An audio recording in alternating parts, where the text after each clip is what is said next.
अब मैं 70 किलो का कई टन का हाथी है, मैं उसके साथ क्या क्रूरता करूंगा? हाथी ज्यादा वेट का है कि मैं?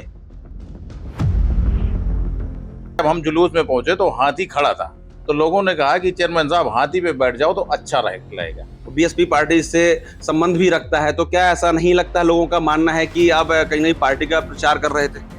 देखो, मैं बता दूं, जो ये हाथी है ये बाबा साहब से भी रिलेटेड है। सबसे पहला चुनाव निशान बाबा साहब का हाथी था, और बाबा साहब वहां से मुस्कुरा तक हाथी में बैठ के आए भी थे। और माननीय बहन जी का आदेश मिलेगा तो हो सकता है कि मैं प्रभारी प्रत्याशी भी हो जाऊं। बीती तारीख 14 अप्रैल को डॉक्टर भीमराव अंबेडकर की जयंती पूरे देश भर में बड़ी धूमधाम से मनाई गई है और तमाम जगह पर जो जुलूस निकाले गए हैं, तमाम तरह की खबरें, तमाम तरह के वीडियो सामने आ रहे हैं। एक ऐसा ही मामला हमीरपुर जनपद के महोदा कस्बे सामने आया है, जो एकदम से चर्चा का विषय बन गया है। मामला क्या है, मैं आपको बता दूं कि जो बाबा साहब की शोभा यात्रा निकाली जा रही थी, उसमें एंट्री होती है मौधा चेयरमैन साहब की हाथी पर सवार होकर। वो हाथी की सवारी एकदम से चर्चा का विषय बन गई। लोग तरह तरह के उसमें कमेंट करने लगे और कहीं ना कहीं उसको राजनीतिक एक जो माहौल होता है उसको नया एक नया राजनीतिक चेहरा देने का प्रयास किया गया है। उसी संदर्भ को संज्ञान में लेते हुए जो मौदा के उपजिलाधिकारी हैं, उन्होंने कारण बताओ नोटिस जारी किया है चेयरमैन मौदा के खिलाफ। कई सवाल पूछे हैं और उनके जवाब भी मांगे हैं। अब सीधे उनसे भी मुलाकात करा देते हैं। फिलहाल मेरे साथ मौजूद हैं रजा मोहम्मद साहब, जो मौदा के चेयरमैन हैं। उनसे पूछते हैं कि आखिर क्या सवाल हैं, क्या उनके जवाब हैं जो उन्होंने तैयार कर रखे हैं उपजिलाधिकारी महोदय के लिए। सबसे पहले स्वागत है सर आपका, बहुत बहुत बुंदेली वार्ता न्यूज चैनल में। धन्यवाद आपका। क्या रहा पूरा प्रकरण, आप बताएं। देखिए, 14 अप्रैल को हम लोग बड़े हर्ष और उल्लास के साथ हर साल ये जयंती मनाते हैं, हर साल हम लोग जुलूस निकालते हैं। लेकिन हाथी कहीं प्री प्लान नहीं था। लेकिन जैसे अचानक उठा तो हाथी 2-3 दिन से घूम रहा था मौदा में, अभी भी घूम रहा है। तो लोगों ने कहा कि जब हम जुलूस में पहुंचे तो हाथी खड़ा था, तो लोगों ने कहा कि चेयरमैन साहब हाथी पे बैठ जाओ तो अच्छा रहेगा। तो मुझे 2-4-10 लोगों ने, वीडियो भी है मेरे पास, तो फनोली दे के हमें हाथी में बैठा दिया। उसके बाद हाथी चला। उसमें एक ये अर्चना आई कि 2027 लिखा है, मिशन 2027। तो मिशन 2027 लिखा है, बाकी किसी पार्टी का नहीं लिखा। और फिर भी अगर पार्टी का भी लिखा होता तो उसमें कोई दो राय नहीं, कहीं आचार संहिता नहीं लगी। तो इसमें कोई पार्टी का प्रचार करने में कोई परहेज भी नहीं था। चेयरमैन साहब की आप बीएसपी से आप बिलोंग करते हैं और कहीं ना कहीं बीएसपी का जो चिन्ह हाथी है, बीएसपी पार्टी से संबंध भी रखता है, तो क्या ऐसा नहीं लगता? लोगों का मानना है कि आप कहीं ना कहीं पार्टी का प्रचार कर रहे थे। देखो, मैं बता दूं, जो ये हाथी है ये बाबा साहब से भी रिलेटेड है। सबसे पहला चुनाव निशान बाबा साहब का हाथी था, और बाबा साहब वहां से मुस्कुरा तक हाथी में बैठ के आए भी थे, बहुत पहले लोग बताते हैं। तो हाथी बाबा साहब से भी रिलेटेड था। झांकियों में जो प्रस्तुत किया है वो बाबा साहब से रिलेटेड ही हाथी हमने प्रस्तुत किया है। मिशन 2027 क्या आगामी विधानसभा चुनाव को लेकर कुछ संदेश देना चाह रहे हैं आप? देखो, बीजेपी तो रामनवमी निकालती है तो मिशन 2047 लिखती है। तो 2027 मिशन तो सब पार्टियों का है ना, चाहे बहुजन समाज पार्टी हो, चाहे समाजवादी पार्टी हो, चाहे भारतीय जनता पार्टी हो, मिशन 2027 सबका है। लोगों का ये भी मानना है कि जो सामाजिक प्रोग्राम होता है, बाबा साहब की जयंती मना रहे थे, इसको कहीं ना कहीं राजनीतिक माहौल देने का प्रयास किया गया है। नहीं, इसमें भारतीय जनता पार्टी के भी तो लोग टोपी लगाए घूम रहे थे, आपने देखा होगा वीडियो में मेरे पास। समाजवादी पार्टी के भी साबी डाले घूम रहे थे, तो क्या वो पार्टी का प्रचार हो गया का? और फिर बहुजन समाज से मैं ही हूँ, इसमें कोई दो राय नहीं। और हाथी मेरा चुनाव निशान था। अब लोग राजनीतिक मतलब निकाल लें तो बात वो अलग है, नहीं भाई, कोई राजनीतिक मतलब नहीं था।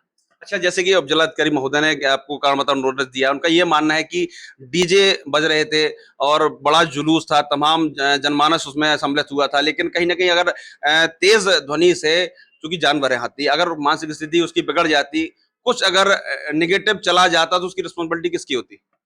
ऐसा है, वो हाथी होते हैं पढ़े पढ़ाए, और जो हाथी का परमिशन होता है जो प्रदेश सरकार देती है, तो इसी पर्पज से देती है कि आपका हाथी डायरेक्शन में आपके चलता है कि नहीं। वो हाथी पढ़े पढ़ाए। उसे जैनियों की शादी में आपने देखा कि ज्यादातर ये प्रोग्राम ही करते हैं हाथी। अनुमति ले रखी थी आपने? हाथी की अनुमति उनके पास है, जिनका जो हाथी मालिक है उनके पास हाथी की अनुमति है। नहीं, गवर्नमेंट जब्त ना कर लेती अगर। एसडीएम महोदय का कहना है कि बगैर अनुमति के ये सम्मिलित किया गया। नहीं, इसमें अनुमति की जरूरत नहीं, लेकिन उनके जो हाथी मालिक होता है उनके पास प्रदेश सरकार की अनुमति रहती है प्रोग्राम में घुमाने के लिए, उन्होंने अनुमति ली होगी। सर, अगर ट्रेजेडी कुछ होती तो उसकी रिस्पॉन्सिबिलिटी आखिर कौन लेता, प्रशासन या आपकी टीम?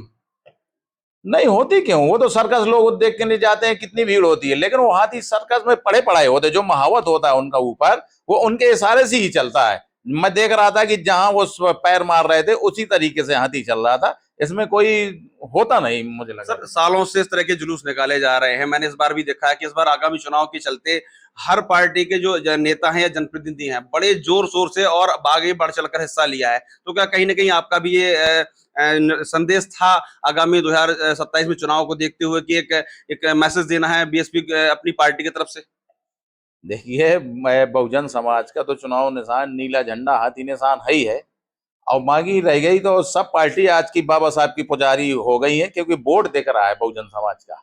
और ये पुजारी नहीं है, लेकिन बहुजन समाज का वोट खासतौर से समाजवादी पार्टी में जब काशीराम नगर था तो कासगंज रख दिया था। आज वो नीली तौलिया डाले अखिलेश यादव खड़े थे, तो ये सब वोटों की बाबा साहब की पुजारी है, ना कि श्रद्धा से नहीं है, ना कि उनकी विचारधारा की पुजारी। किस तरह का नोटिस जारी हुआ आपके खिलाफ? यही हुआ कि आपने विशेष पार्टी का प्रचार किया, आपने बिना अनुमति के हाथी मंगाया, तो हमने नहीं मंगाया। वो अनुमति के बिना हाथी नहीं आता, उनके पास अनुमति है जो हाथी मालिक होते हैं। तो अचानक आ गए, तो हमने कहा भैया रैली में उन्होंने घुमा दो, जो अपना पूजा पाठ में जो भी चढ़ावा होगा। मैं देखता था कि जब रास्ते में रैली में चल रही थी तो औरतें बहुत पूजा पाठ करती थी, कहीं कोई केला खिला रहा है, कहीं कोई पानी पिला रहा है, कहीं को, तो वो पूजा पाठ भी औरतें बहुत करती थी। इसलिए मुझे नहीं लग रहा कि कोई सर, दुर्घटना। हमारे चैनल के माध्यम से एक सवालों के क्या जवाब आपके हैं जो देना चाहते हैं? भाई, आचार संहिता लगी नहीं। जो पूछा कि आपने पार्टी बेसिस का प्रचार किया, तो मैं कहता हूं कि आचार संहिता थोड़ा लगी है। हर आदमी अपना पार्टी का प्रचार कर सकता है, मेला ठेला जहां भी हो, बड़े बड़े मेले लगते हैं तो आदमी अपने पार्टी का प्रचार नहीं करता। तो इसमें नोटिस निराधार है मेरे समझ से। कोई नोटिस में अधिनियम की भी बात चल रही नोटिस में।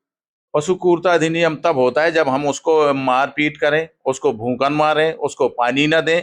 अब मैं 70 किलो का कई टन का हाथी, मैं उसके साथ क्या क्रूरता करूंगा? हाथी ज्यादा वेट का है कि मैं? तो इसलिए कोई पशु क्रूरता की भी धारा बनती नहीं, लेकिन हो सकता है दबाव में कुछ कारण रहा हो एसडीएम साहब। किस दबाव की बात कर रहे हैं? हो सकता है सत्ता पक्ष की आंखें खुल गई हो 2014 को जुलूस देख के, और माननीय बहन जी का आदेश मिलेगा तो हो सकता है कि मैं प्रभारी प्रत्याशी भी हो जाऊं। तो इसलिए वो दबाव में डल बन रहे हैं कि ऐसा है कि एक विकेट तो गिर गया। आपने देखा होगा कुछ दिनों से बादशाह सिंह बड़े चर्चा में थे कि समाजवादी पार्टी से टिकट मांग रहे हैं, समाजवादी पार्टी से टिकट मांग रहे हैं। लेकिन जब हमने अप्लाई किया तो उन्होंने संन्यास की घोषणा कर दी। तो समाजवादी पार्टी का विकेट तो गिर गया, हो सकता है अब भारतीय जनता पार्टी का विकेट क्रीज पे है, तो हो सकता है उन्हें लग रहा हो कि ये भी विकेट न गिर जाए, तो इसलिए मेरे ऊपर से कंजा कस रहे हैं। तो कहीं ना कहीं ये तैयारी तो नहीं है आपकी 2027 को लेकर? तो तैयारी हम कर ही रहे हैं, और अपनी तैयारी नहीं, हम पार्टी की तैयारी कर रहे हैं कि तुम मिशन, भाई हमारा मिशन है कि 2027 में बहन जी को 5वीं बार प्रदेश का मुख्यमंत्री बनाए। वो मिशन लिए हम 2027 के घूम रहे हैं। ये थे मेरे साथ मौदहा कस्बे के चेयरमैन रजा मोहम्मद साहब, और इन्होंने बताया कि जो भी कड़ा बढ़ाव नोटिस जारी किया गया मेरे खिलाफ, तमाम उसके जवाब उनके साथ तैयार हैं। अब देखने वाली बात होगी कि प्रशासन आखिर क्या कार्रवाई करेगा, किस तरह इस नोटिस का जवाब मांगेगा। बुंदेली वार्ता के लिए मैं संदीप द्विवेदी, हमीरपुर।